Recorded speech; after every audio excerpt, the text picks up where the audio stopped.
What's up, everybody? Welcome to Free UFC Bet Picks live show. We're here talking about UFC 263. Lucky.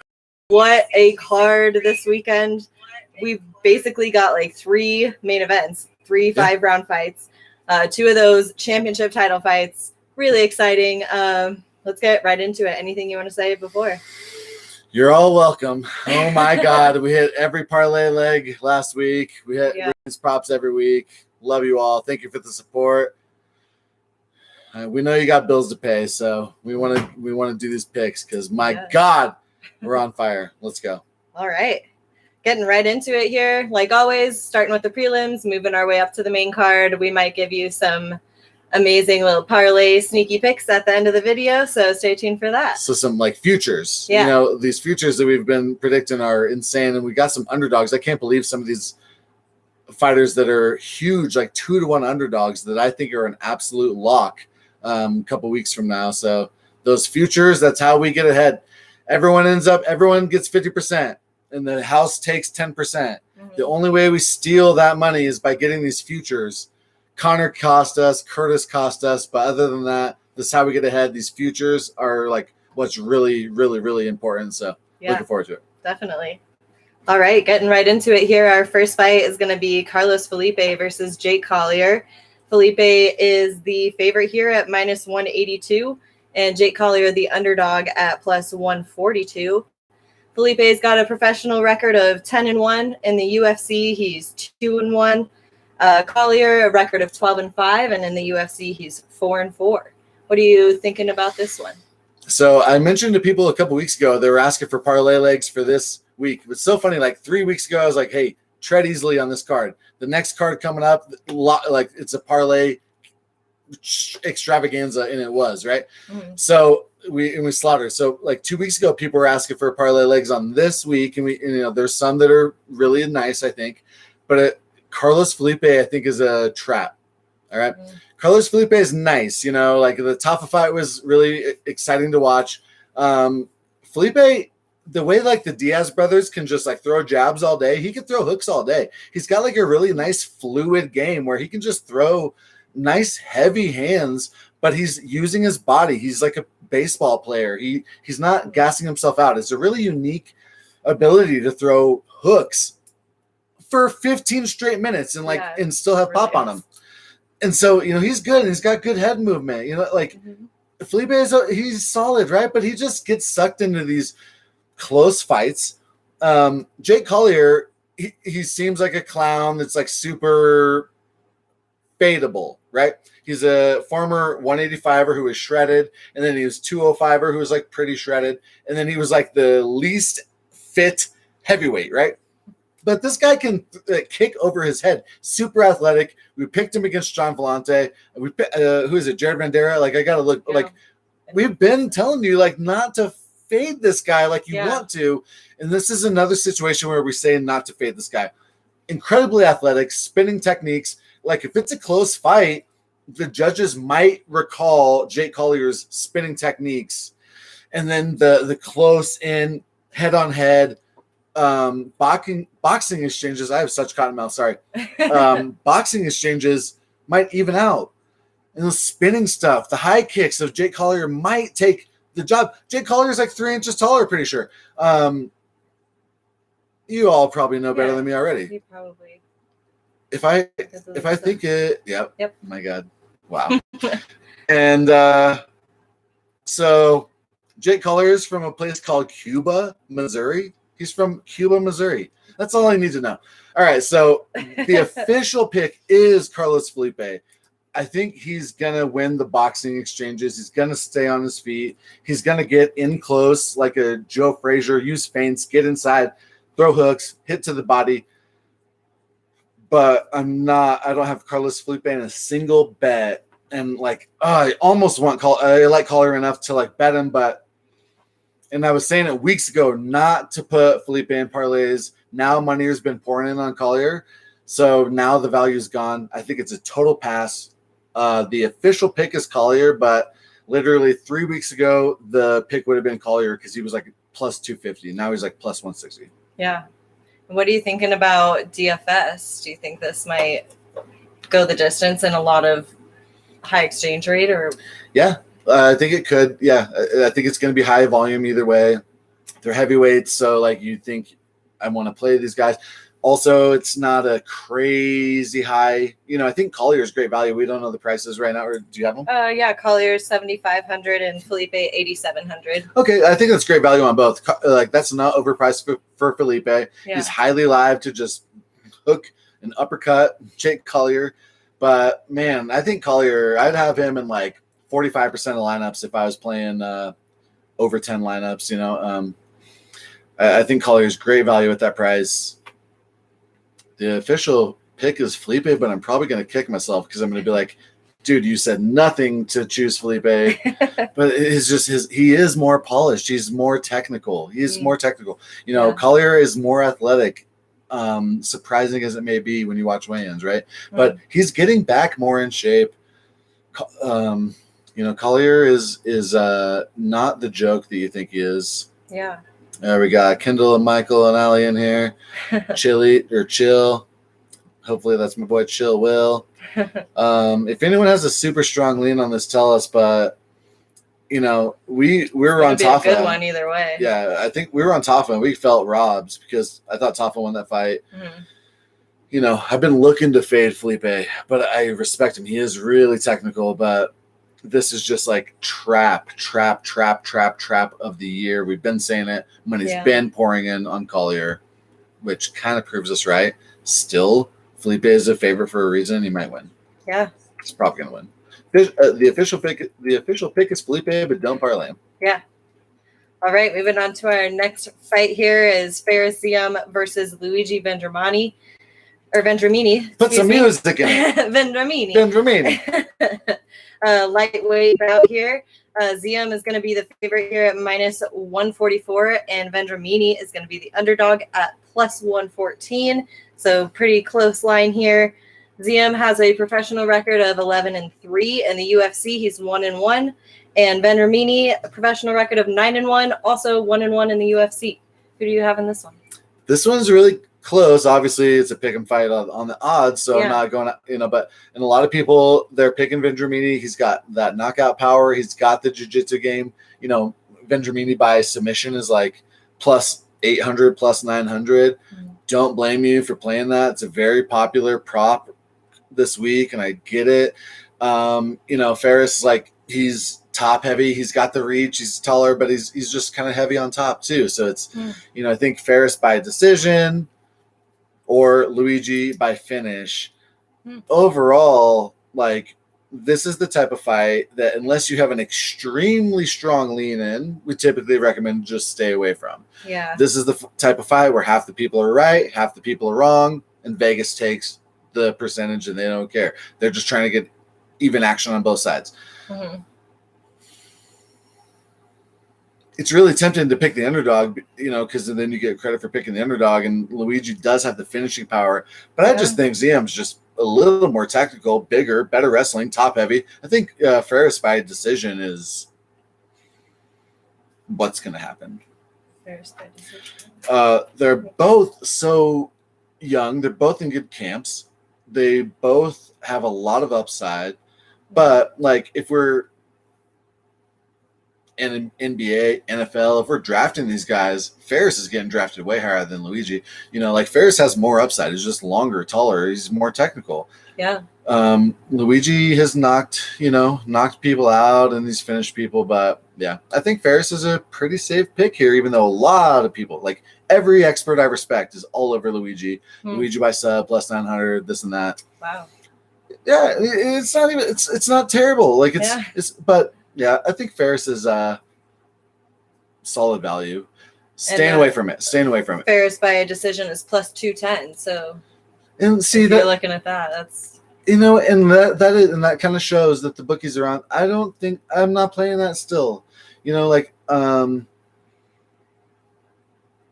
means half the time that's going to happen. I don't think quite half the time. If this fight happens 10 times, I think 3 times he wins by decision. 2 or 3 times he wins by finish, and 4 times Luigi wins. I'm just staying away. I don't think it's that good.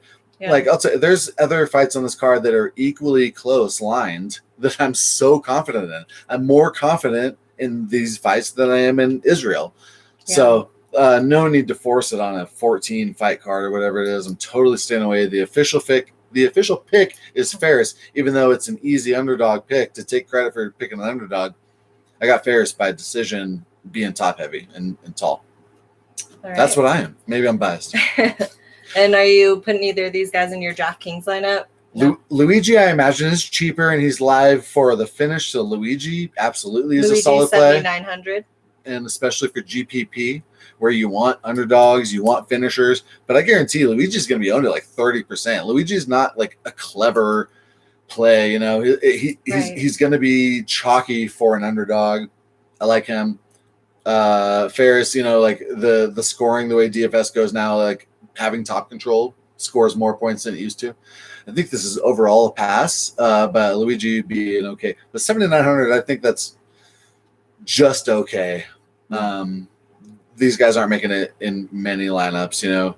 Yeah. 155 is still below average. 170 is the threshold where they finish more fights than they don't finish.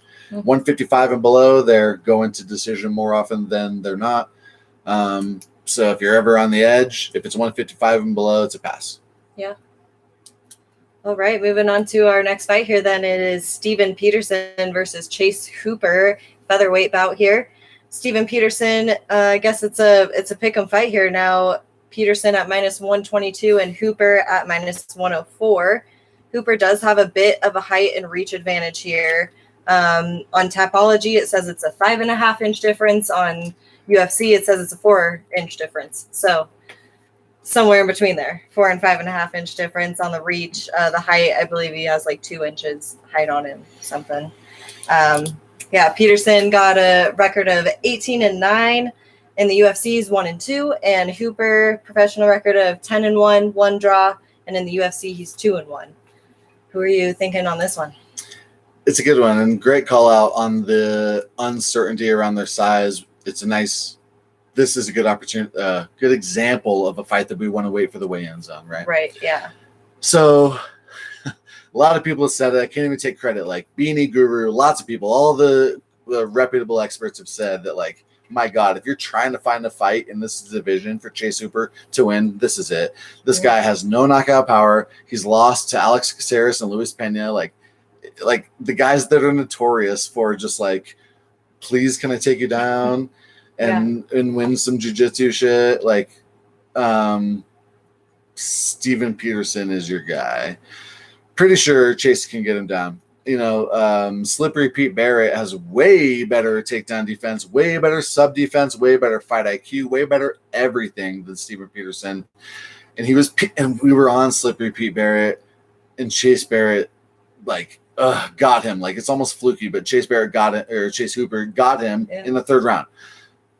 If he can get Slippery Pete Barrett months ago, he's absolutely going to get Steven Peterson now. I think Chase Hooper is a great value. He could win a decision. Honestly, like it's good enough value that I wouldn't F with a prop, because he could, like, TKO get these guys. Like, you never know when these judges are just these refs are just gonna stop a fight. Like, the guy's trying to choke somebody out, can't get it, so he puts on a couple like punches to the side of the head. The judge stops it, and you're like, oh my God, this plus 1,200 TKO prop. Like, Chase Hooper's never gonna TKO, knock somebody out, because when you think of knockout, you're thinking on the feet. Like, so we hit Montana De La Rosa plus 1,000 knockout prop, because it's not a knockout prop. It's a judge rushes in to stop this ground and pound prop. Yeah. And this is a situation where that could happen. This is a situation where Chase Hooper can lay on the dude and fish for submissions, but I think Chase Hooper's gonna finish him. I just think that he's good enough value at a pick and price that you just hammer Chase. I don't think Steven Peterson literally has any path to victory except the obvious path to victory that all of us have with Chase Hooper, which is don't get taken down. The thing is, he's going to take Steven Peterson down. It's such like an annoying fight. I'm just sick of both of these fighters. I'm sick of Chase Hooper. I don't want to even have to break down fights where it's like, can this terrible fighter get this guy to the ground. He has 15 minutes to do it. He can't do it. Oh, if 14 minutes and 50 seconds in, he does it, and he hooks him, and Jesus Christ, he just heel hook this guy in the third round. Like, but he's that dude. And Steven Peterson is not the dude that you can have faith in to prevent that. Yeah. I'm really surprised. Chase Hooper's like a -300 favorite against Slippery Pete Barrett, a good fighter. Slippery Pete Barrett would be like 2-1 favorite over Steven Peterson. Steven Peterson, Martin Bravo spinning back fist in a fight he was losing. Lost to Alex Caceres, he's a better version of Chase Hooper. Lost to Luis Pena, a better version of Chase Hooper. Beat Matt Bassett in a split decision. I won't say Beanie Guru would be like, oh, but a lot of people say they could have lost that fight. Yeah, it's a split decision. Like, bro, I don't recall enough about that fight to speak on it, but it's a split decision, so clearly it was close. Before that, he lost to Brandon Davis. None of these guys are in the UFC anymore. Yeah. And again, I can't take credit because lots of people have said that. They sought through the roster. They searched through the roster to find a guy that Chase Hooper could beat, and this is him. So you're welcome. No, you put neither of these guys in your DFS lineups. I think Chase, he's finish or bust. He's only 7,800 and Peterson at 8,400. That's ridiculous. Chase Hooper is going to be one of the most highly owned fighters on the card. You know, towards the end of the week, we'll have more insight on the ownership and stuff. And we talk about leverage.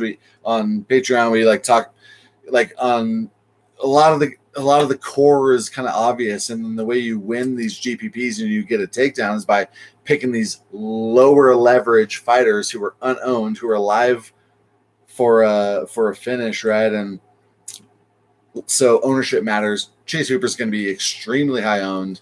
Mm-hmm. But we'll have more insight on that later in the week when that data comes out. But I'll have Chase Hooper just like everyone in the world. But overall, Chase Hooper, that's great value. That's good enough. Chase Hooper is great value, but everyone's going to own him. Yeah.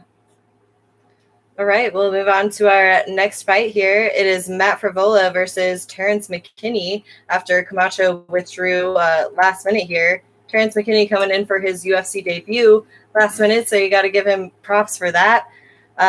He will be the underdog here, and Frevola the favorite. Frevola's got a record of 8-2 and 1 draw in the UFC, 2-2 and 1 draw. And Terrence McKinney, a record of 10-3 in his professional career, coming in for his UFC debut, as I said. So what are you thinking about this fight here? So it's a little disappointing because, we were all over Frevola. We like Camacho. He's a decent fighter, but, so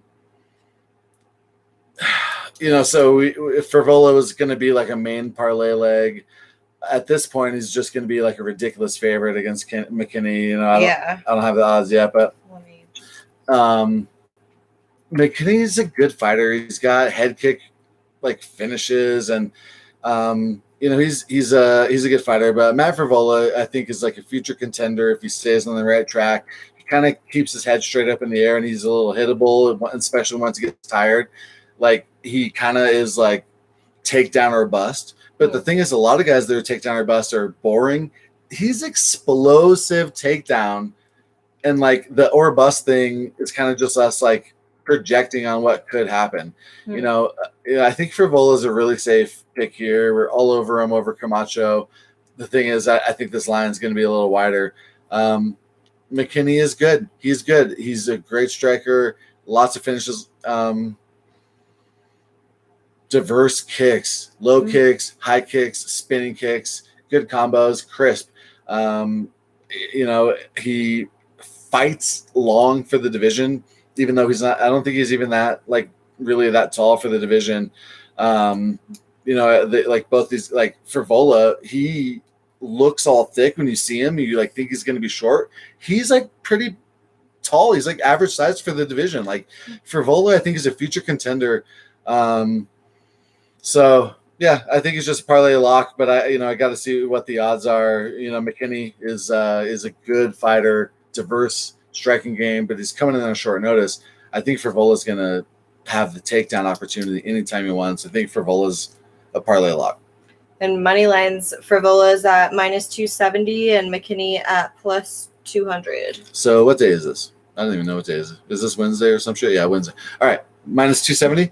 Yeah. By the time the fight starts, Matt Frivola is going to be like -3. I want to say like -450, but he's going to be -3 something. Yeah, I'm surprised at how close that was. I'm surprised as well. Yeah. I think if you're playing McKinney, like you probably just want to stay away. You don't know what you're getting into. You kind of want to wait for the weigh-ins, but I really do think by the weigh-ins, all the value on Frivola is going to be gone. I'm going to hammer Frivola immediately, but it could be sketchy. I want to say if you want to play McKinney, you want to do it by finish, but he, I want to say he could just sprawl and brawl. He could win a stand-up decision, but I actually don't think that's the case. I think if it goes to decision, Frivola is going to outwork him, have top control. He's decent on the feet. He's a little hittable, but McKinney's a little too dependent on the flashy spinning stuff and the high kicks and stuff. And if he throws those high kicks, Frivola's going to put him on his butt. I think Frivola is a parlay lock, and you better hit it fast. -270, going to be -400 by fight time. Yeah, absolutely. Should we check comments, see if anyone? Yeah. Nadine, Hooper lock. I wouldn't say a lock. I mean, it's a close line, but I literally don't see how Steven Peterson wins this. It almost seems too easy. Sometimes the bookies know something we don't know. Right. They might have some insight we don't have.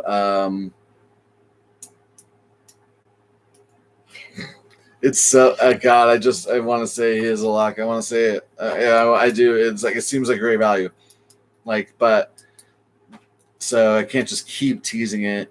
Drew Dober is like basically the same value. He's like a cheap price, and I think Drew Dober is an absolute lock. So like these fights, like Hooper, there's no need to force it because my God, I think Drew Dober is an absolute lock. And great value. I think there's so much great value on this card that I wouldn't push it. But so I won't say Hooper's a lock, but I do think Hooper's good value. I think Hooper's going to win. I think Hooper's going to win. All right. Excuse me. We'll move on to our next card here. It is Pani Kianzad versus Alexis Davis, bantamweight bout here. Kianzad is going to be the favorite here at -210.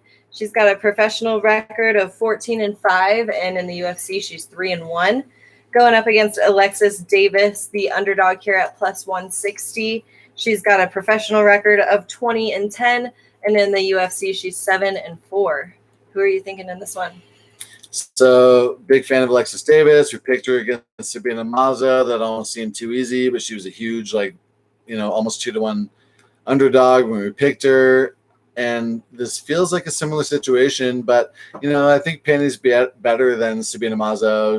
She's just a little taller and more athletic, a little stronger in the core, better get-ups, solid takedown defense. But still, she's at -200. I don't think I think the value is on Alexis Davis. Like, it seems like a situation of, keep giving me Alexis Davis as an underdog, and I'm going to keep riding it. Yeah. But Alexis Davis is older, and Penny's on her way up. Sijara Eubanks is a good wrestler, and Penny just beat her.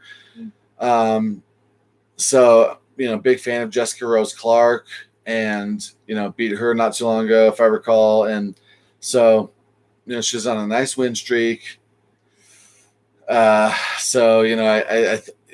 think Penny Kianzad's the official pick, but, man, Alexis Davis can make it greasy. You know how these judges can be. Yeah. So I definitely think, it's going to go to decision, but that's probably -300 or something super chalky. Yeah. I do have, to be honest, I have Alexis Davis in some parlays because I like those underdog plays. But those are the super degenerate ones, right? I would never recommend her in a parlay. But I don't have Pani Kianzad in any bets, just to be honest with you. But So it's weird. This is where it's like, I hate when people say the pick is Pannie Kianzad, but the value is on Alexis Davis. But that's the situation. I'm telling you that the official pick is Pannie, but I got bets on Alexis Davis. Yeah. And I had her at good value. Sometimes it just happens that way. money's been pouring in on her, so I kind of can't even recommend it now because now it's getting closer of a line. But when this line came out, Alexis Davis at like a 2-1 underdog seemed almost too good to be true. So yeah. And what about DFS? Will you be playing either of them? We've got Kianzad at 8,800 and Davis at 7,400. Davis, that might be okay value. She could lay and pray and score a ton of top control. She could even get a TKO like Montana De La Rosa last week. Mm-hmm. Pannie Kianzad, I don't think is going to finish her at all. Like zero chance in the world that she finishes Alexis Davis fight. So Pannie Kianzad is gonna be the lowest owned fighter on the card, and I will be one of those people who does not own her. Alexis Davis, I think, is a good play. All right. An okay play. Punt play. All right, moving into our next fight here. It's going to be Hakeem Dawodu versus Movsar Evloev, a featherweight bout here. Dawodu is going to be the underdog here at plus 196. He's got a professional record of 12-1 and 1 draw, a UFC record of 5-1, and he's on a 5-win streak. Going up against Evloev, 14-0, undefeated. Excuse me, we both got cotton mouth. And a UFC record of 4-0.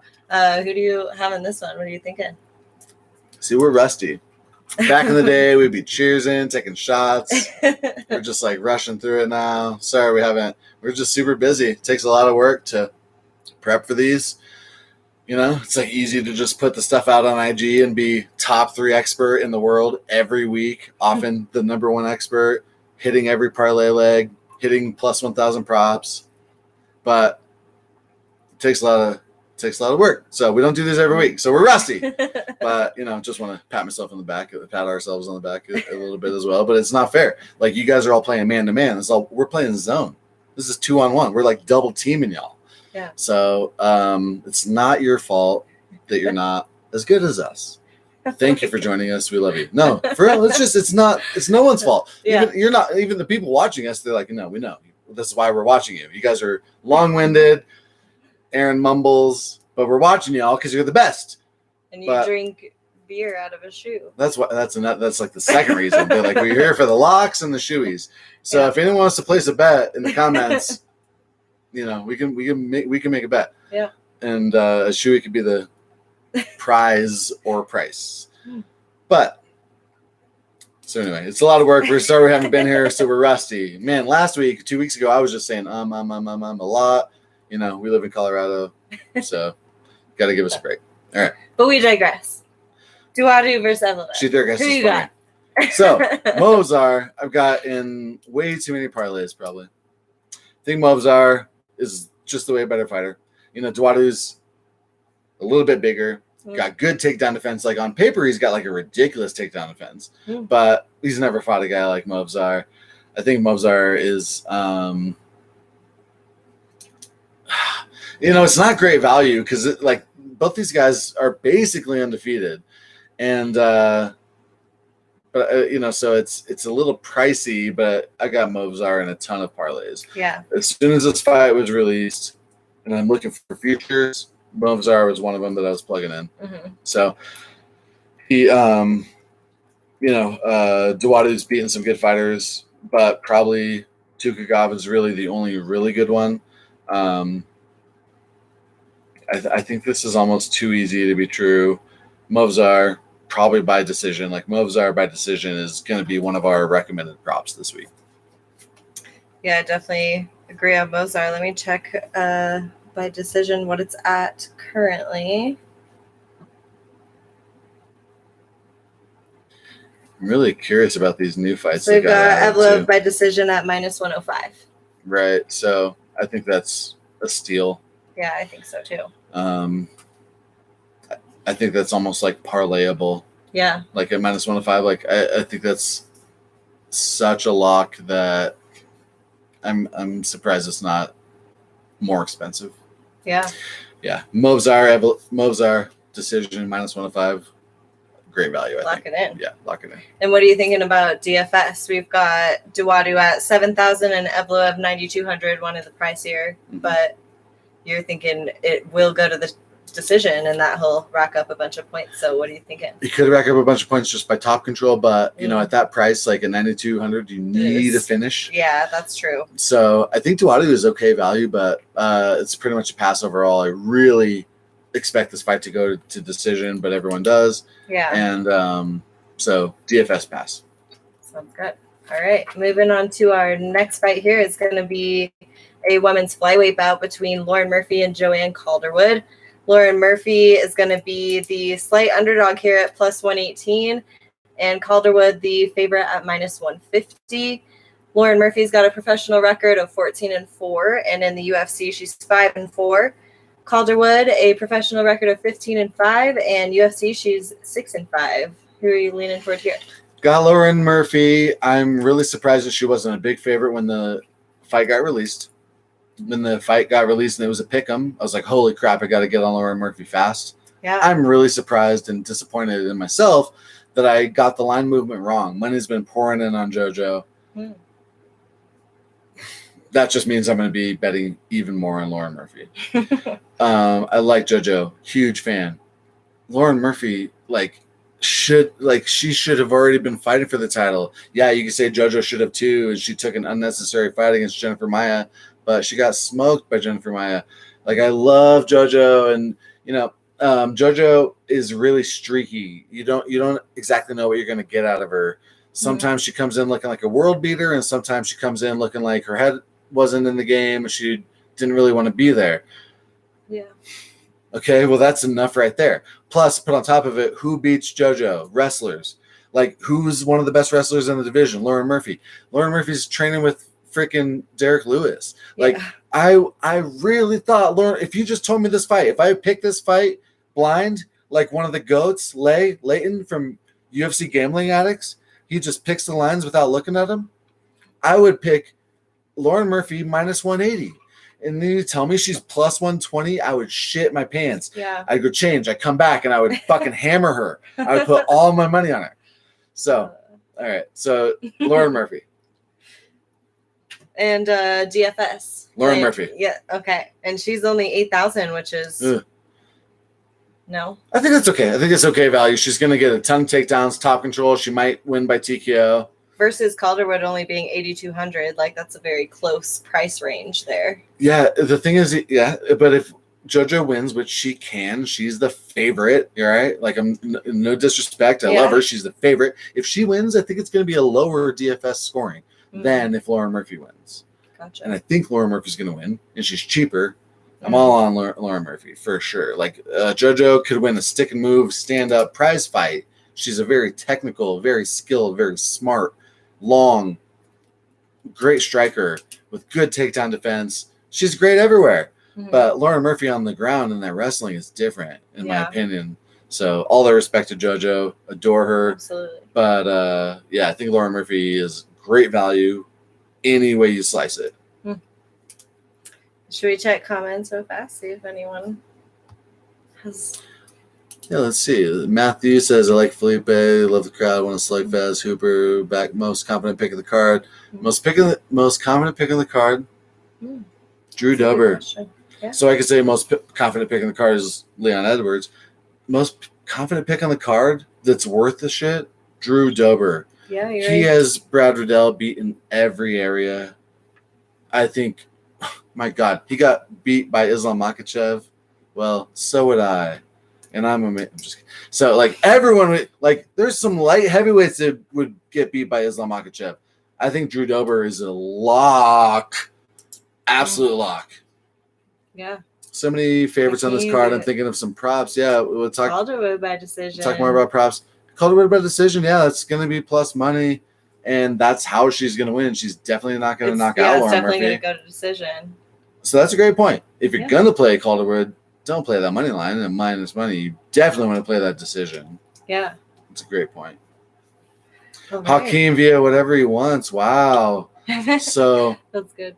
And I just don't really see any evidence of that. I don't see like just extreme high output. I don't see world-class takedown defense. I don't see world-class like striking power. I don't see anything that Hakeem Dawodu is like great at. And I think Movsar is great at two things, wrestling and cardio.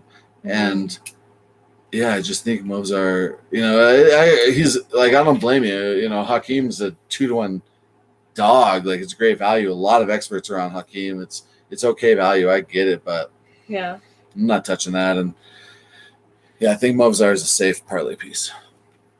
Bilal decision could be good. I like Hakeem, but I think Bilal wins. Yeah, I get that. That's well said. Yeah, sometimes that's how it is, and sometimes that's why it's a pass, and sometimes that's why you play a prop. You're like, all right, well, how's Hakeem going to win? I don't think he's going to knock out Movsar. Hakeem can win a decision by staying up, the same way JoJo can win a decision. Like, I don't think Hakeem knocks out Movsar. Like, so sometimes you like a dog. Another shout out to the GOAT. Leighton from UFC Gambling Addicts.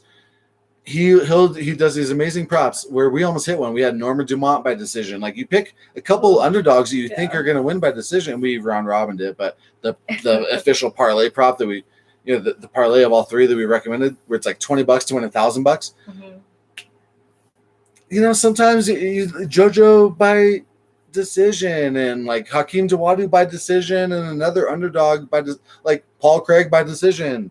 We're on Jamal Hill barely, but like, you pick these underdogs, you think the line's too wide, and you're like, I don't think Paul Craig's going to go in there and submit the dude, but Paul Craig might have 7.5 minutes of top position. Well, I'm going to pick Paul Craig by decision and JoJo by decision, and whoever Hakeem Dawodu by decision, and it's $20 to win 1,000. Like, that's how you get ahead. And so we get it, but whatever those fight we're talking about, props. Yeah, those degenerate props. Like, you think, like, Vegas is like, tell them to play degenerate props. So yeah, like, take it with a grain of but that's how you do it. I mean, and like, my little brother won $6,000 off $150 in bets a couple weeks ago because he had all these parlays, all the legs hit, and then he had some with Rakic by round 2 KO, and Rakic won by round 2 KO, and he threw his phone, and he's obnoxious as hell. We were so happy, we pick him up. Yeah, the week before that, he won all these crazy props because I was telling him pick Rose by decision and Usman by decision and Valentina by decision. And he's like, no, I'm gonna pick them all by KO. And when they all won by KO, picked him up and swung him around the room. Like sometimes these degenerate props are very satisfying, year changing and life changing and fun as hell. And so yeah. All right, let's move on to our next fight here. We've got We're talking about fights. Did you not know? Oh, where am I? We've got Eric Anders versus Darren Stewart, heavyweight bout here. We've got Eric Anders, the favorite, at -158. He's got a professional record of 13-5, 1 no contest against Darren Stewart. And in the UFC, he's 5-5 in that 1 no contest. Darren Stewart, the underdog here, +124. He's got a professional record of 12-6, 2 no contests, and in the UFC, 5-4 in this 2 no contests. What are you thinking here? We'll speed this up for you. We were on Eric Anders as an underdog. He's at fight ready. He's bigger. He's in better shape. He's at a better camp. He was beating Darren Stewart's ass last time. He was an underdog. Now he's a favorite. Eric Anders is a lock. All right.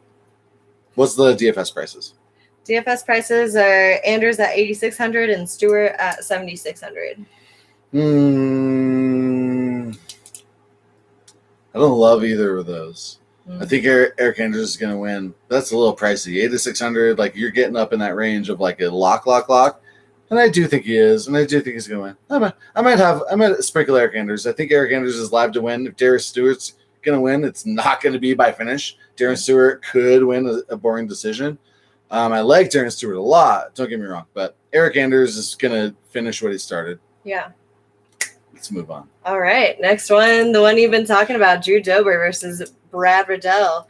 Lightweight bout here. So Drew Dober is the favorite at -152. He's got a professional record of 23-10, 1 no contest. In the UFC, he's 9-5. And Brad Riddell, professional record of 9-1, 3-0 in the UFC. And he's the underdog here at +120. You've obviously got Dober here. Yeah, I do. I feel like I had some really good notes about this one, about like some reasons, but I think Riddell gets tired. I think Dober's losses are against amazing fighters, and Riddell's incredibly lucky to be on this win streak that he's on. I think Dober's better everywhere. Yeah. He's bigger, stronger, trains at altitude in Colorado. That's the way to do it. I can't believe he's not minus 200. Yeah. I literally can't believe it. I've got Drew Dober in a lot of parlays. I think he's amazing value. I think money is coming in on him. He went from minus 148 last night to minus 158 when I checked this morning. I'm not sure what it's at currently. Interesting. The minus 158 is that's heavier than I've seen, but I believe it. I think that's more fair. I'm looking at best fight odds right now, and I'm seeing, minus 145, minus 155. Yeah. But so minus 138 is the best I can see. Minus 155 is the worst I can see. We were getting them at like minus 130 earlier, like on FanDuel and BetMGM, DraftKings, and PointsBet, and right. So I just literally can't believe how people would be putting money on Riddell. All right, so I'll give you this. So some experts I respect will say, well, later in the fight, Riddell might be more technical, and that could be true. Mm-hmm. If this gets into like a super tired situation where Drew Dober can't get him down, and even fight, maybe Drew Dober puts it on him in round one, and then Brad Riddell, has a little better cardio and puts on the striking in round two, and it's like round three, and it's like, oh shit, all these people with Drew Dober bets are sweating because now he can't get him down, and Brad Riddell's just like got the head movement and the footwork and like the technical striking, the straight punches to put it on him and win a technical battle. Yeah, those are fair points. Mm-hmm. That's a fair concern. Yeah. That's why this is a close ass fight. And that's why we got great ass value when Drew Dober beats a Zeus. He's gonna beat a Zeus. Drew Dober's gonna beat it. Yeah.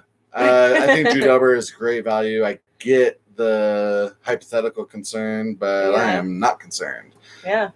Drew, hammer it. All right. And DFS as well. He's 8,500. Riddell 77.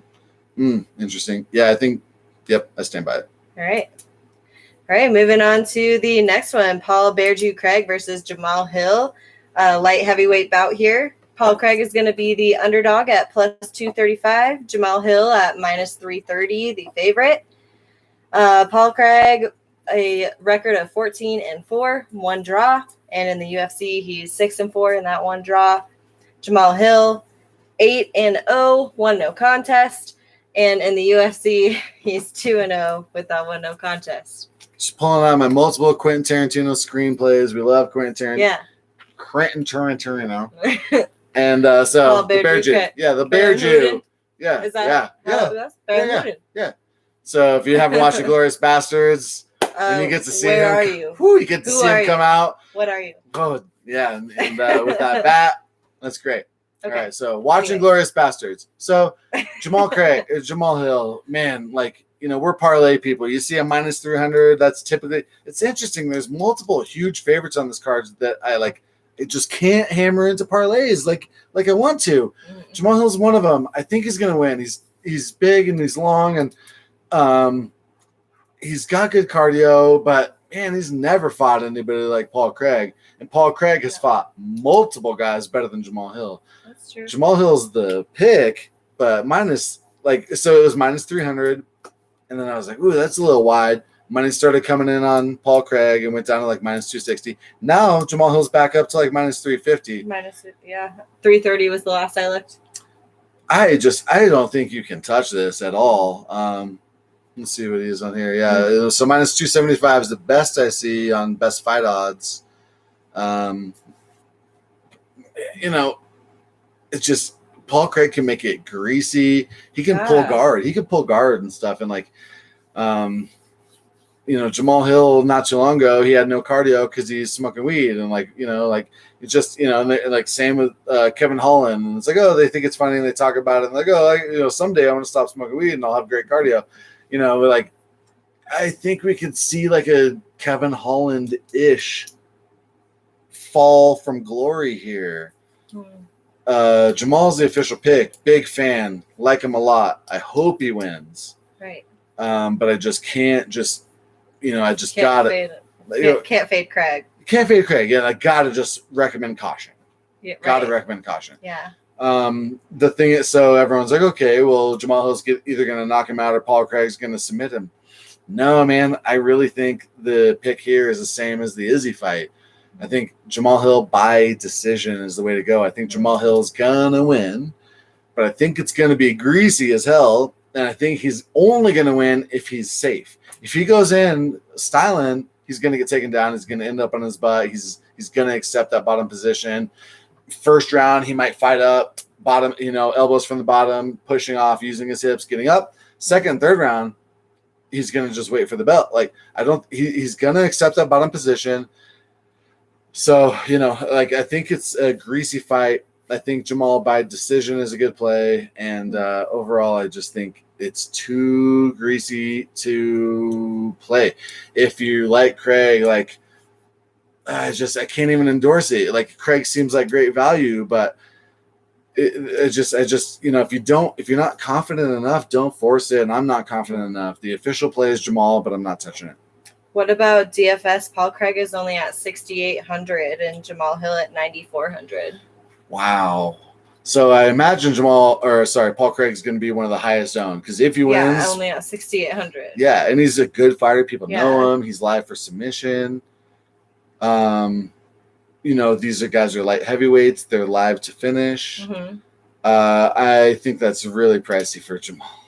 Yeah. The thing is that he might just make me look stupid. He might just go in there and style on him, fight off 2 takedowns, throw some straight punches, and finish the guy in 3 minutes. He can. Right. I get it, but it's just that I think there's a wide variety of outcomes possible here, and it's I'm not confident enough in it. So yeah. God, DFS, it's tough. They're both finishers. Yeah. I could see this going to decision. I think Jamal Hill's going to want to be safe. Keep his feet behind him. Keep his hips behind him. Keep his hands in front. Put straight punches on him. And I think Jamal Hill wants to win a decision here. I think that's what's going to happen. I don't want to play a ton of these guys in DFS. Right. But both of them could just make me look so stupid. All right, we'll move on to the next one here. It is going to be Damian Maia versus Bilal Muhammad, a welterweight fight here. Damian Maia, UFC veteran here. He's going to be actually the underdog, though, plus 180.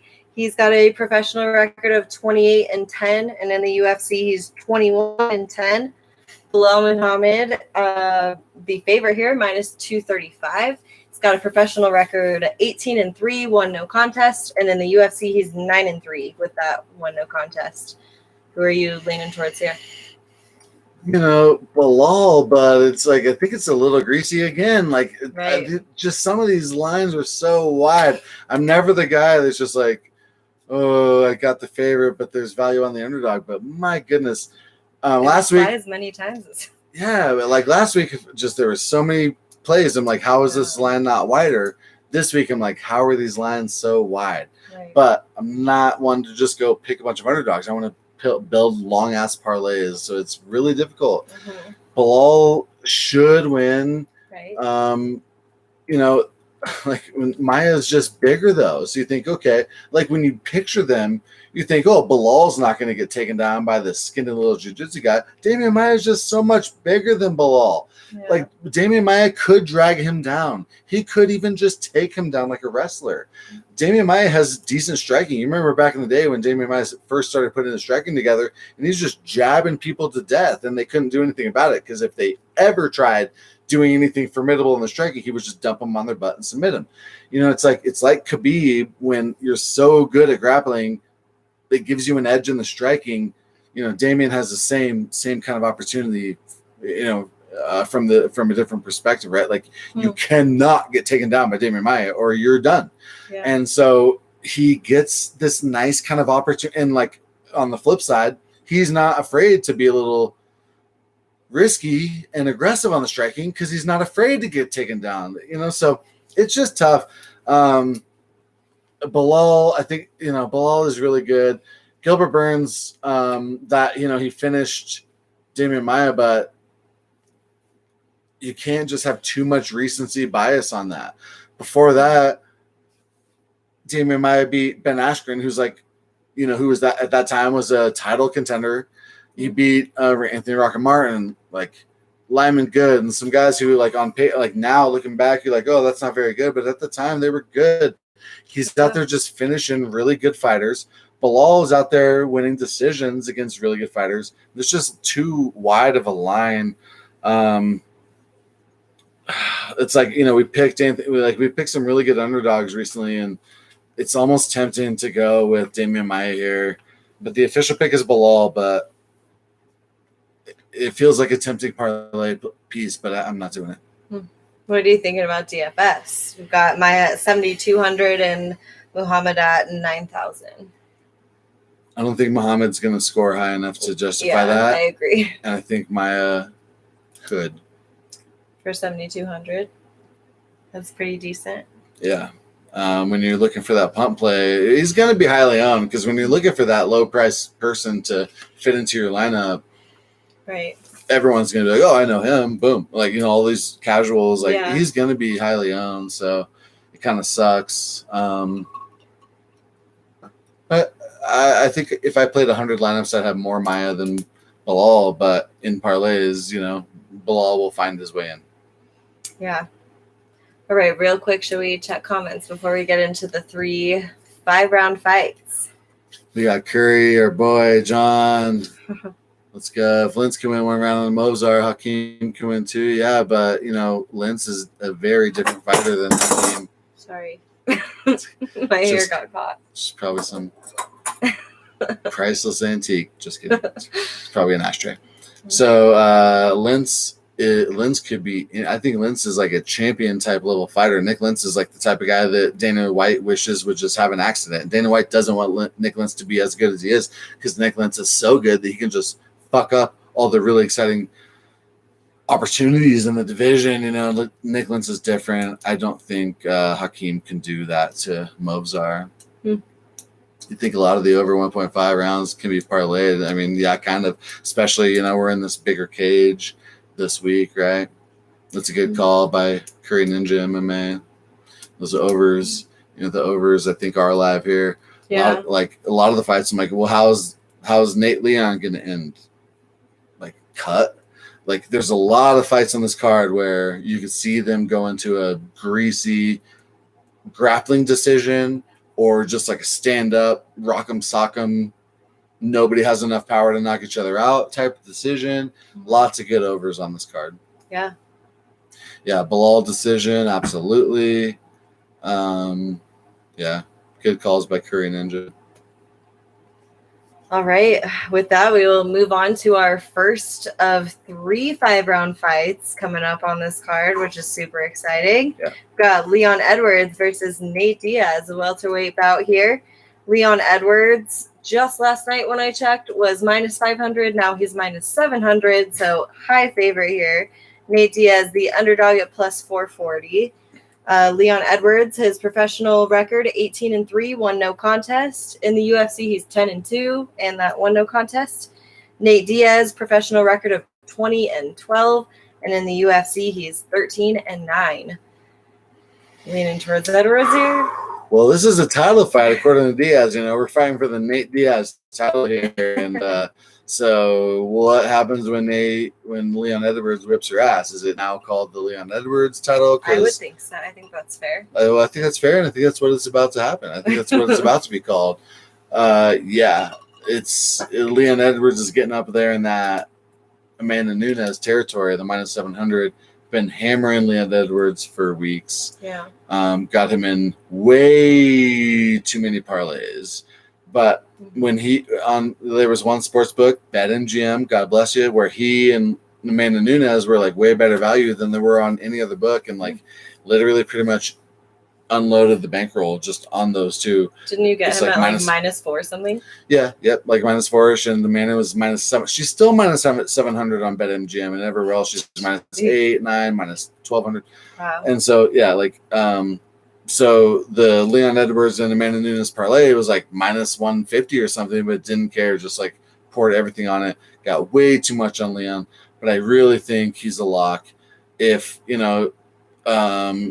at the arena, if someone opens up the window and the wind blows in, Nate's eye is going to be cut. He's going to be gushing blood. He's going to be squirting blood across the octagon like fucking Addams Family, if you guys seen the Addams Family movie. Or it's going to be like a Quentin Tarantino movie. He's going to be just squirting blood like if Quentin Tarantino directed an MMA movie. And I think Leon Edwards is live for a TKO finish for that reason, the same way Masvidal got a TKO finish. Yeah. I love Nate, big fan, respect the Diaz brothers so much. But I think Leon's better in every area, literally. And the lines seem to agree. Yeah. And so we've been, plowing that minus 450. Yeah. And hopefully hopefully the wind blows. And that's why you got to stay tuned for those future parlay picks at the end of the video. That's so true. We were telling you futures at minus 400 when he's now minus 700. Yeah. And it's like, yep. And then every play, you're like, oh, I want to play this. I want to play, the Orioles at plus 110. But it's like, I want to get more. I want to get more than just, $1.10 for my dollar. Right. Like, I'm picking an underdog MLB play. Like, God, I just want more than that. Well, yeah, you plug Leon and Amanda Nunes in it. And now it's like $2.50 for your dollar. And you're like, hell yeah, that's satisfying. And like, this is the guy that we've been doing that on. Like, this is the only way. There's very few people who like get ahead on Vegas. You got to hit crazy wild parlays like my little brother, or you end up like 51% ahead. Yeah. Well, we're like 5x our bankroll in 2020 because we're just stealing. Every time we knew there's a future, like an upcoming, like Kamaru Usman, Valentina, Amanda Nunes. Well, every bet we play includes them. And then when so most people, they either lose $1 or win 90 cents. We either lose $1 or win like $3 because just putting in these locks. Yes, Connor cost us. Yes, Curtis Blades cost us, but that's super rare. So you're so right. These futures are where it's at. Yeah, that's true. Well, there's a Chinese money coin that cost us literally a month and a half of parlays, but we won't get into it. But so the point is, when these futures, to her point, these futures are how you can really get ahead in like a truly predictable and like realistic way. Yeah. Did we talk about DFS? I don't think so for this one. We've got Edwards at 9,500 and Diaz for 6,700. Something you got to keep in mind for all three of these last three fights is that they're 5 rounds, so you want high exposure to all three. Right. I think you want high exposure to both these guys. Okay. Diaz could, Diaz could score really high in a loss. Diaz could land 150 significant strikes in a loss. Yeah. So you want high exposure. 67, yeah. Yeah, you want high exposure to all 6 of these fighters. Absolutely. All right, next up, we've got a flyweight rematch between Davison Figueiredo and Joe Rogan's favorite, Brandon Moreno. All right, we've got Figueiredo, the favorite, at minus 235, and Moreno, the underdog, plus 180. Figueiredo, a record of 20-1, 1 draw, and in the UFC, 9-1, and that 1 draw against Brandon Moreno, obviously. And then Brandon Moreno, record of 18-5, 2 draws, and in the UFC, he's 3-0 in the draw against Figueiredo. So I know you're heavy on Figgy here. What are you thinking about this fight? Yeah, I'm thinking a lot about it. Let me respond to Jesus real quick. He says, how did y'all do last card? Top expert in the world. Hit every single parlay leg and almost every prop. We recommended 5 props. One of them was Mason Davis inside the distance, which got voided. All the other ones, including plus 1,000 Montana De La Rosa, pretty much it. There was one we lost. Anyway, all of our props hit. Every except one, including plus 1,000. Oh, yeah, the one we lost was because it said to get Marcin Tybura around 3 KO when he won round 1 KO. Oh, sorry, folks. Every other prop we recommended, including plus 1,000 props, hit. Jesus. Every parlay leg we recommended hit. Every parlay leg we recommended hit. Jesus. Say it one more time. Every parlay leg that we recommended hit. Did it? Okay. So not just last week. Let's talk about every single week. Top 3 expert in the world. We, with total transparency, and like, Jesus, look it up. Follow us. Like, he's not bro, doing that, no, he's not even talking shit. I know. But Jesus, get in on the game, bro. Get in on it. Get in on it. Follow us on it. These are all free picks. Every single week, with total transparency, we seek out the best experts in the world. And it's not to talk shit about them. It's to give them love. It's a huge compliment to even be on this list. Every week, we're 1, 2, or 3. Every single week. And we're not making this up. Anybody watching this, you can, like, we post these every week. We're talking. Follow us on IG. After UFC bet picks. Yeah. You'll see. And I want to mention the people that we include, but it sounds like I'm talking shit. But like, so I don't want to mention them. I mention them because they're the best. We learn from them. We listen to all of them and we make our picks. So it's not that we're better than them. It's just that we listen to all of them. We use all their collective knowledge. We're playing 2-on-1. Yeah. It's zone coverage. We're double teaming y'all. Mm-hmm. It's not fair. So Jesus, love you. Thank you for watching. I'm just telling you that, my God, like, don't get me fired up, bro. We are the best. It's not close. Every week we show with full transparency that we're the best and that it's not close. It's not close. Everyone knows. Like, all the other experts know. They know, and we love them and we learn from them. So, all right. So you asked me about Figgy. Yeah, Figgy's a lock. Figgy was in the hospital all night before last fight. Despite that, he still won. But Joe Rogan screaming, Brandon Moreno. You missed my joke because you're fired up. I'm so fired up. Well, it's Joe Rogan's favorite. Brandon Moreno. The champion is rocked. Wow. The champion is rocked. Wow. Every time Brandon Moreno landed a jab, Joe Rogan was screaming in the judge's ear. Wow. Yeah, he's screaming in the judge's ear. There's no crowd. So there's no crowd. So Figgy, like, beats Brandon Moreno's ass that 5th round. There was a judge who gave Brandon Moreno that 5th round. That's ridiculous. It is. Figgy was in the hospital all night and got robbed, and it was a decision. Figgy is going to slaughter him. We can move on. Yeah. Got to mute. Man, won last that's a great point. That's a great point by Jay Hughes. Like, if you mute the commentators, if you just watch these fights, so it's interesting. Real. Yeah, it's so funny. Like, when we watch, that would not have been a draw. Sorry, it's not a draw. I keep interrupting. It's not. No, no, we're on the same page. So it's funny. Like, if you watch a bunch of NBA and then you watch some NCAA on mute, you like keep thinking there's about to be a foul call, and you're like, oh wait, they're playing through that. Like, it's weird. Like, when you watch NCAA and they just like. They keep playing. They don't call a whip. They don't flop every time. Yeah. It's like different. Like, watching sports on mute is different. It's a great point by Jesus. Yeah. I mean, I think Figgy's absolutely live to finish. The thing is, like, Brandon Moreno, he's durable. Like we said it back in the day, he's just so hardy. All of his fights, he's like losing. Juicier Formiga, he's losing. And then he's so hardy and durable that he just keeps going. He's got great cardio. He's very tough. So it's like I don't feel super confident. Like so Figgy by submission, like plus 1,000 a couple fights ago. Everyone was like, oh my God, I can't believe you called Figgy by submission. I'm like, bro, he just won his last fight by submission. Yeah. At this, I wish I had a super confident prop for Figgy on this time, but I don't. We just have him in an irresponsible amount of parlays. Yeah. That's probably true. All right.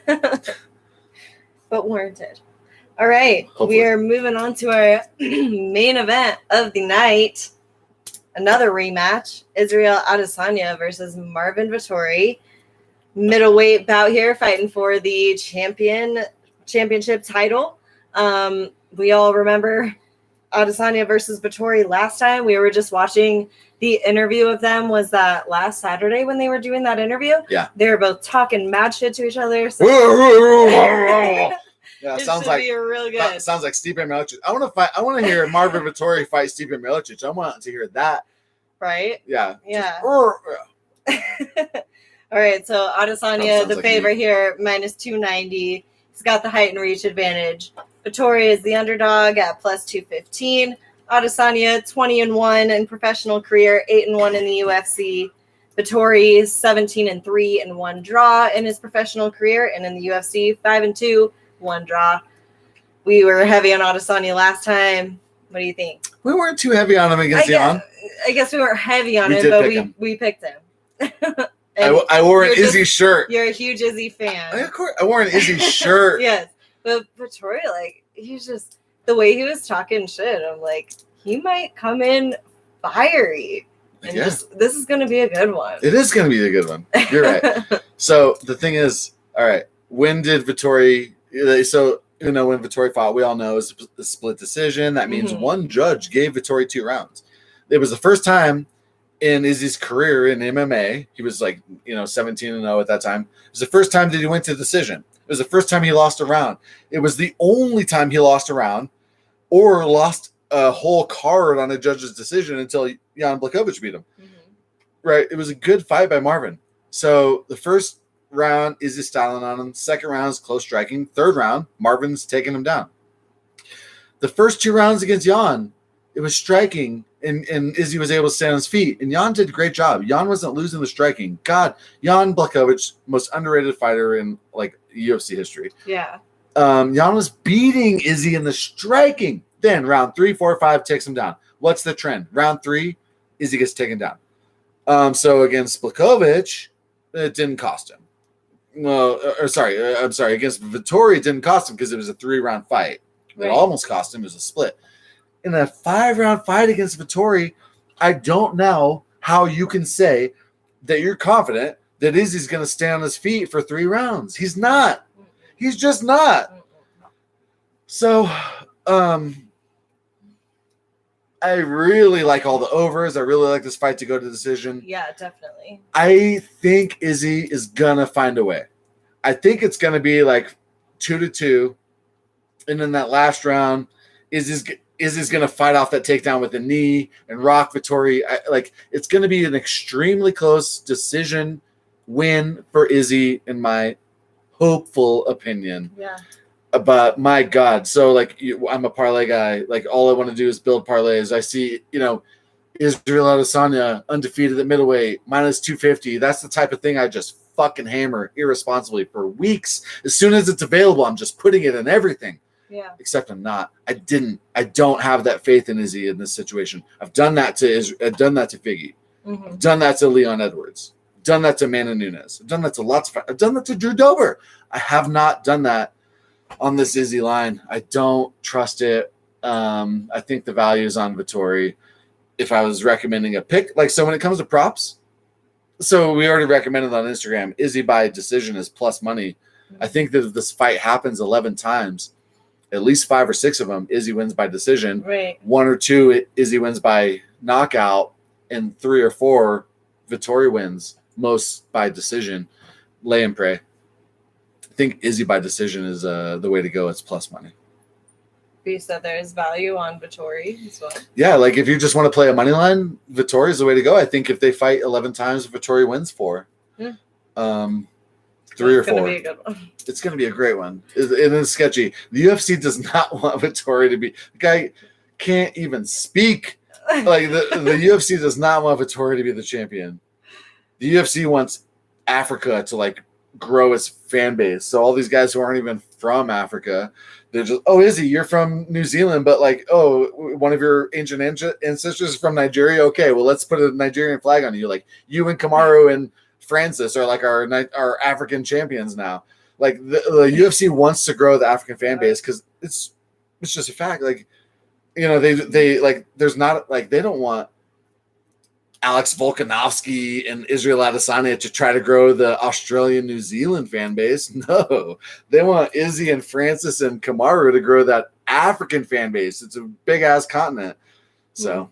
Yeah, the UFC is desperately hoping that Marvin doesn't get a greasy lamprey victory here. Yeah, that interview made me really fired up for the fight because Vettori just seemed he was very confident last time too. He just seems that way, but it's gonna be so good either way. They're both very fired up, very ready to just kick the shit out of each other. So. They are. The thing is, a lot of times, like fighters are kind of defeated before they get in there.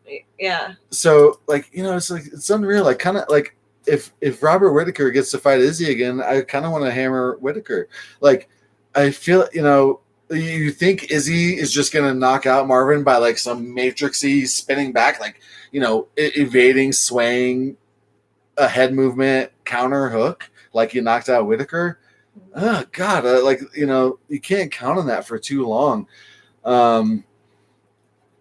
So it's just like it's a little risky just trusting that Izzy is just going to outclass these people so successfully every time. It's a much more simple path to victory that Marvin gets 3 or 4 takedowns. Yeah.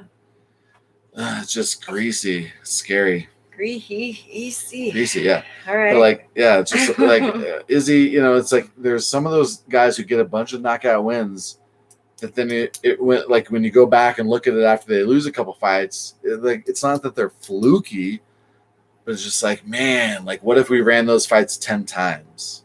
Like, would they have knocked him out every time? Or would they maybe would their poor takedown defense got exposed a little earlier?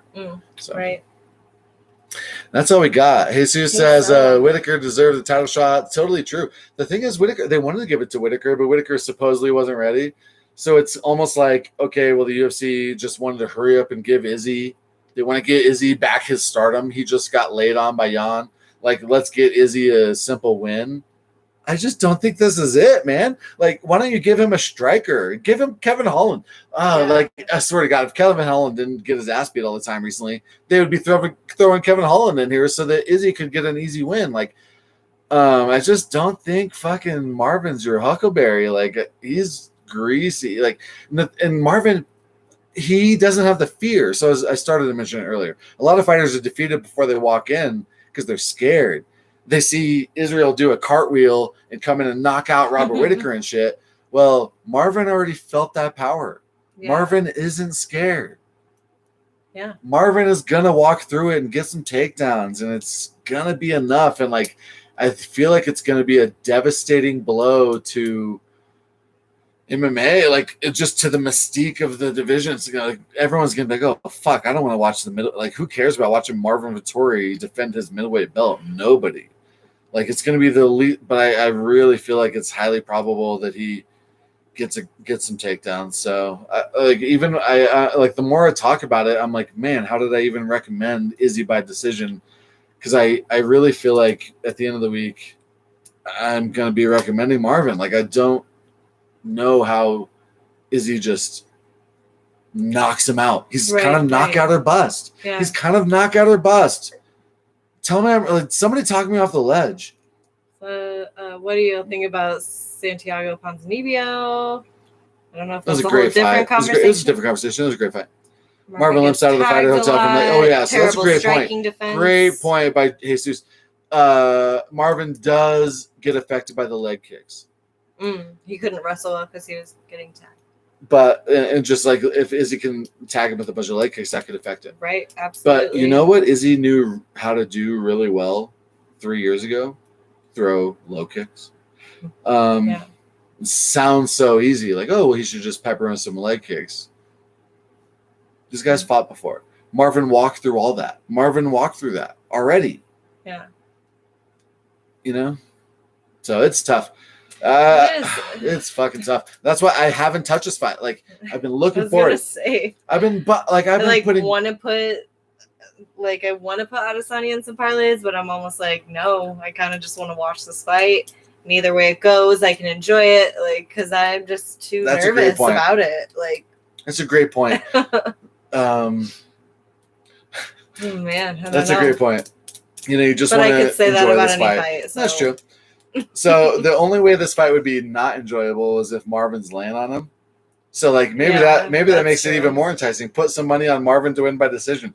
That way, when everyone else is just hating this fight, you're like, yes, lay on him, tick, tick, tick, tick, tick, tick, tick, mother, tick, tick, tick, tick. You're just watching that clock roll. Yeah. So yeah, maybe that's a way to make this fight exciting is to pick Marvin by decision. Yeah. Appreciate you all. Yeah. Andrew, homie, anyone and everyone could get tagged, especially when you're fighting a point. Yeah, absolutely. The thing was, like, think about Izzy's like, my God, like I'm not gonna. Izzy's one of the best strikers in the middleweight history. Like, where's my Machida toy? Oh, he's up there. I'm like a child. I'm like, where's my toy? Where's my Machida? I can't sleep. Can't sleep without him. All right. So, like, this is one of the best strikers in middleweight history. You know, this is his little light heavyweight belt on him from when he knocked out Rashad Evans. Undefeated champ versus undefeated contender.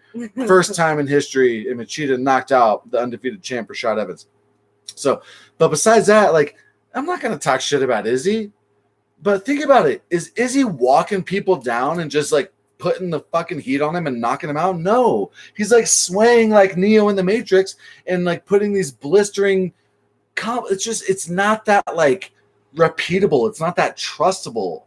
You know what I mean? Mm-hmm. Like, there's, like, the same way that, like, okay, Khabib goes in, takes people down, and submits them. That's different than guys who get taken down and they get a Hail Mary submission. You know what I mean? Like, Izzy doesn't knock people out the way that Khabib submits people. Izzy knocks people out the way that, like, Damian Maia submits people. You know? So it's tough. I think that Izzy's way too wide here. And to your point, I just want to enjoy it. And it's a little scary to me. It's a little scary to me. It is scary either way. It's a little scary to me. Did you want to talk about any future parlays? Yeah, so let's talk about some futures. Machida, I love you. Look at this. This guy has so many points of inflection. So yeah, he could do like when he knocked out Randy Couture. He could do like when he knocked out Vitor Belfort. This guy's the fucking GOAT. The Machida era, baby. All right, so some futures. I love Miranda Maverick. I love Miranda Maverick over what's her name? Macy Barber. Big on Amanda Nunes, so I'm hammering her at minus 800 on FanDuel, hammering her even harder on minus 700 on BetMGM. We've been telling you for a while to play Eric Anders. That's on this card. So Johnny Walker versus Thiago Santos. That's the furthest card out that's actually real. They still have Francis Ngannou versus John Jones, but that's not a real fight. So I've got John Jones at plus 155 in a lot of plays. When that fight actually gets re-released, it's going to be way closer. John Jones is not going to be plus 155. John Jones is going to go in there as the bigger fighter. Right. But so I've got a bunch of plays on John Jones that are going to get voided as soon as the Francis versus Derek Lewis fight gets announced. I think Thiago Santos at minus 160 over Johnny Walker. Thiago Santos is an absolute lock. Johnny Walker, I think, is the most chinny fighter at light heavyweight. Yeah. Jan minus 260 and Glover plus 210. I like Jan there, but that's close. Like, I think that's too wide of a line. You know, I have a lot of respect for Glover, so I'm not really messing with that. I feel way more confident in Thiago at minus 160 knocking out Johnny Walker's chinny ass than I do at Jan Blachowicz at minus 260. You got Jared Cannonier here minus 240 over Kevin Gastelum plus 195. I think that's too wide. I think Kevin Gastelum, I think that's like a close fight. Yeah. I think that's too wide. I think money's going to pour into Kevin Gastelum. Derek Brunson is higher rated than Darren Till in the middleweight division. He's plus 115. Darren Till is minus 138. You know, Darren Till minus 138 favorite. I think Derek Brunson's absolutely going to take him down. It sucks. It sucks how good Derek Brunson is. No one wants him to be like the champ. But Derek Brunson at plus 115, I think is like too good to be true. Yeah. Mananoon still minus 800 on FanDuel. Like, put her in everything. Put her in everything. It's August 7th. Like, it's the middle of payday. You know, you probably get paid on the last day of the month and the 15th. You're about to get paid on August 7th, baby. Like, August 7th is payday. Easy. Max Holloway minus 400 over Yair Rodriguez. They fight July 17th. Put Max Holloway in everything. You take some, you want to play the Clippers plus 5 at minus 110. Or you put Max Holloway and Amanda Nunes in it, and all of a sudden it's not minus 110 anymore. It's like plus 200. Just do that. Put them in everything. Stephen Thompson minus 138 over Gilbert Burns. I think Stephen Thompson is absolutely going to style on Gilbert Burns. I think Stephen Thompson is great value at minus 138. I got him in a lot of parlays. Cyril Gahn minus 144 over Alexander Volkov. I got Cyril Gahn in probably way too many parlays. Yeah, I was gonna say. Yeah. I think he's a lock, though. I think he's just he's got the footwork, he's got the technical. Reason. I just know. But we're big Cyril Gahn fans. Yeah, and he's in like we've been ever since that fight came out. I was like, oh, money's gonna pour in on Cyril Gahn, and it will. Absolutely. He's minus 144. I think he's gonna end up minus 200. I like Volkov. We picked him in his last 2 fights, but Cyril Gahn is just gonna out technique him easily. Okay, so there's some of these fights that I'm really surprised are so wide. Like Timur Valiev or Hany Barcelos. I like Hany Barcelos, but Hany Barcelos is like 40 or something for these lightweight fighters. And Timur Valiev, he came in to the UFC as a minus 700 favorite and lost. So Timur Valiev is super overrated. Hany Barcelos is a stud, but he's over the hill. I don't think Hany Barcelos should be minus 230. I think Timur Valiev is good value at plus 188. I think money's going to pour in on him. Shavkat Rakhmonov at minus 182 over Michelle Prazeres. I think Shavkat's a lock. I think Shavkat's going to end up at minus 300. I've got him in some future parlays. Sumaderji, I love him. He's fighting Tim Elliott. That's a great matchup. Sumaderji, minus 164. Tim Elliott plus 136. I have not put Sumaderji in. I have so much respect for Tim Elliott that I have not put Sumaderji, one of my favorite fighters, into anything yet. Sumaderji, I think, should win. He's going to have that tie on after the fight, but Tim Elliott, we've been riding Tim Elliott. We cashed on him recently as a big underdog, and so that's a greasy one. I don't have confidence either way. Like, I'm not putting Sumaderji in parlays like you might think it would because I love him so much.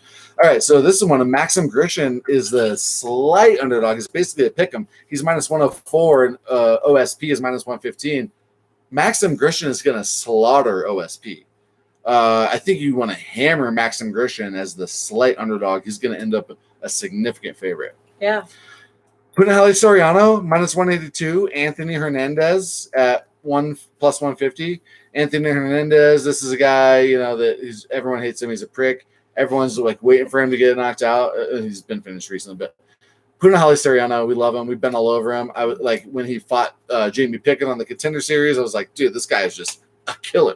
We picked him against Dusko Todorovic as an underdog. Huge Punahele fans. He's going to slaughter Anthony Hernandez. I've been putting Punahele in parlays already. Minus 182. Yeah. Killer. Absolute killer. Mm-hmm. Let's see. We're getting to so juicy ones. Yeah. So wait, Davy Grant. I got to find the Davy Grant one.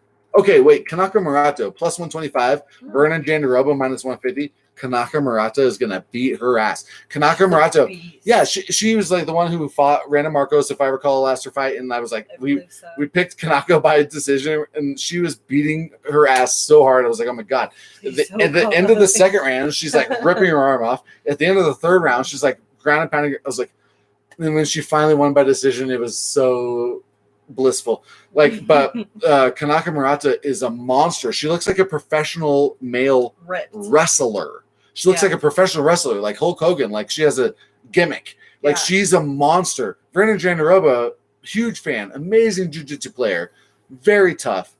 I cannot believe that Vernon Jandaroba is a minus 150 favorite. Kanaka Murata is absolutely going to take her down, stay safe from submissions. Like, I think Randa Marcos almost like had her in a submission for a sec too. But Kanaka Murata is just so strong and stocky and kind of short-limbed. You cannot armbar her. She slips out of it. Yeah, she's just too. Yep, she slips right out. She's too strong. Kanaka Murata plus 125. Hammer it. It's like an absolute lock, like lock. We don't use that term lightly. So here's the other one. Davy Grant plus 250. Marlon Vera minus 315. I am astounded by that line. I am astounded by it. Played a lot of plays that have Davy Grant plus 250 with like some, like plus Leon, plus Amanda, plus these. Like, I played a lot of little parlays today centered around Davy Grant plus 250, and same thing centered around Kanaka Murata plus 125. Like, all the favorites I'm confident in like a round robin situation, centered around this underdog winning. Yeah. So, maybe I'm maybe there's like, take it with a grain of salt, because Marlon Vera is minus 315. So please take it with a grain of salt. Like, maybe I'm missing something, but my God, Davy Grant is a stud. I think this is a very close fight. I think it should be a pick 'em. David Grant at plus 250. There is no chance in hell that line is that wide when the fight starts. And that's all of our futures. So, we love Moreno Maverick. We love, obviously Amanda Nunes. Kanaka Murata, and obviously Max Holloway. Those are the most notable. Yeah. I think you put Max Holloway and Amanda Nunes in everything you play. Yeah, absolutely. Lots of underdogs. Well, those were some real good insights. I think. Thank you. I hope so. Yeah, I think there's multiple underdogs too. We don't normally look forward to these futures and identify these underdogs. And I bet they won't be underdogs. I agree. When the fight comes around. Derek Brunson. Derek Brunson's one, and then there's so many fights coming up. What a wonderful world. Derek Brunson, Maxim Grishin. Yeah. And David Grant. And Kanaka Murata. Those are the most notable ones. Yeah. But lots of really close fights. Like Cyril Gane, we've been hammering him. He's like minus 138, minus 140. Been hammering it. There's a lot of futures that are the favorites that are at really pick 'em value too. So yeah. What a time to be alive. Seriously. This is why we just we've been saying a couple weeks ago, we're tread lightly on this card because these parlays coming up are just easy parlays. Last week we hit every parlay leg. It had been months since we hit every parlay leg, so we were due. It's lovely. Yes. Oh my God. So many exciting fights to look forward to, especially this weekend with 3 5-round fights. I don't know if I've ever seen that. You probably have because you've been watching UFC since the very start. But there have been some very rare occasions where there's 3 title fights. Right. But other than those situations where there's 3 title fights, no, there's never there's the third fight on the card, not a title fight. Leon Edwards versus Nate Diaz. They make it 5 rounds. It's unprecedented. Yeah. All right. I think that's a wrap. We had lots to say about this card, but not hopefully, it was all amazing insight. And you're welcome. Those future parlays, you can't really get that anywhere else on that level. Just scrolling through telling you all the locks. Hate to gloat too much. Tell me, literally, we seek out the best experts every week. Yep. We put their cards out at full transparency. We put ours out.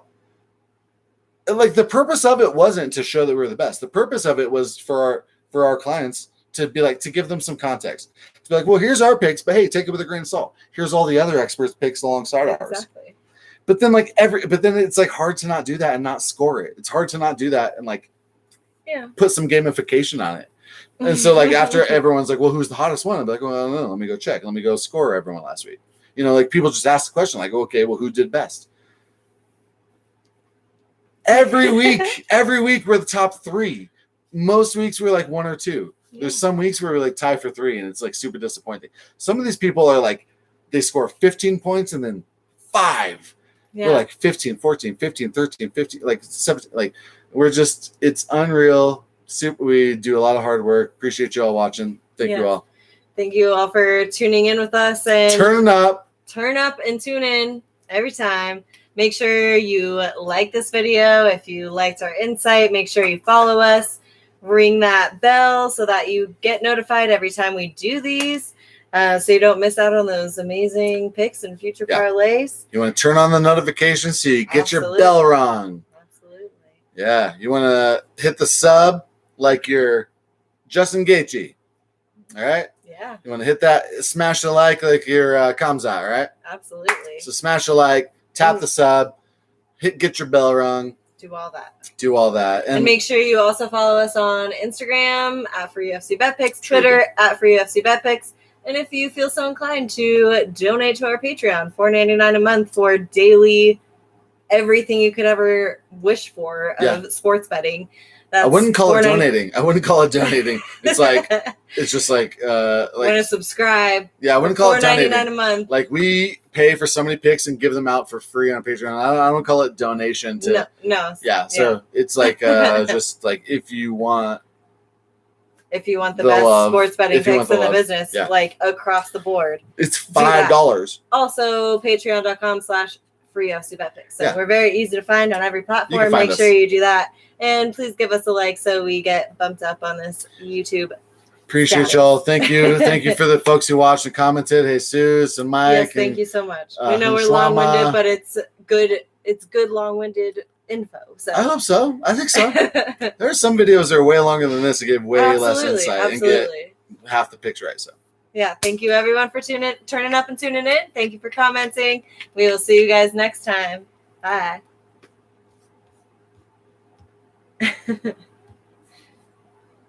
Nice.